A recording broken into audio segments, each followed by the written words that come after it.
We are now going to show you the following example. It's an example where the initial displacement f of x is a piecewise defined function.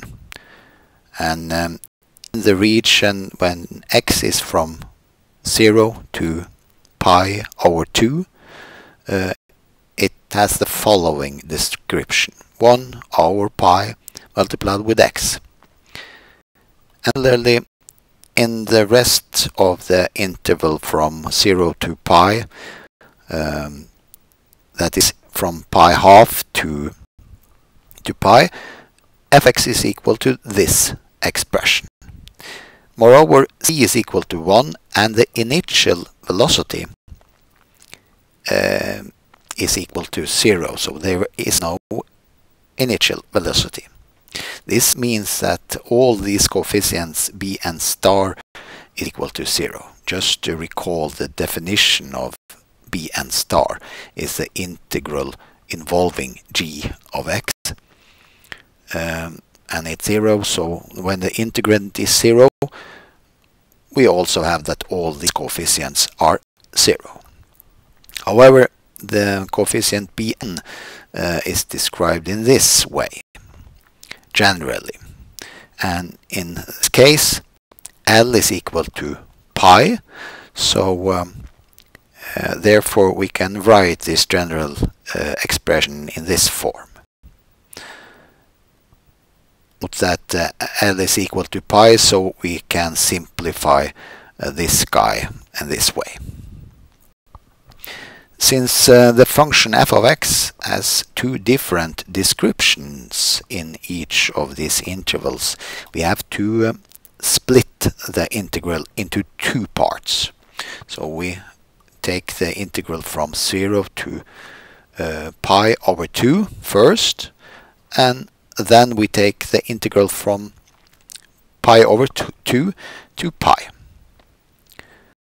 And we replace f of x with the description of f of x in the respective interval. So in this interval from 0 to pi half, we use this expression for f of x, as we can see from this definition, and in the interval from pi over 2 to pi, we use this expression for f of x, since we have this definition of f of x in this interval. So the next we have to do is to compute these two integrals. In order to compute these integrals, we have to use integration by parts, and it's very important that you students know how to integrate by parts. You use the blue identity here. This is a general identity for integration by parts. We integrate u times v prime and get u times v minus the integral of u prime times v. So then we only have to consider what should we call u and what should we call v.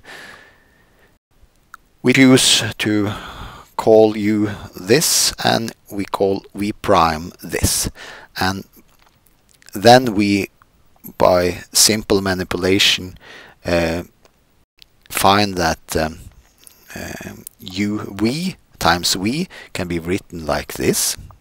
Just take the integral of sine nx, then we get minus cosine nx divided to n, and we see this n here.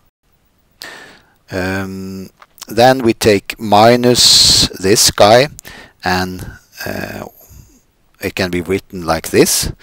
And in order to find the integral here, we just have to integrate once more, and then we get this expression. So now we have found the antiderivative of this integrand. Therefore we do not use limits here just to show that we are finding the primitive function of or the antiderivative, if you like. So when we put on the limits 0 and pi over 2, it's very simple to just find the value of this integral. So we just put 0 and pi over 2 and put in the antiderivative of the function which we found here.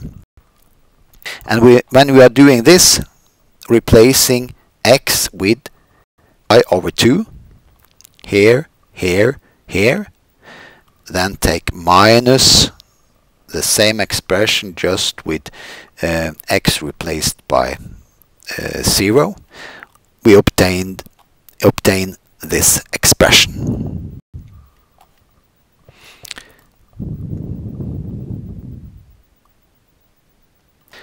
So we do the same, very similar method finding the other integral. First we have to find the antiderivative of this guy. We use integration by parts in the same manner as we did for the first example, and by using this we obtain that the integral takes this value.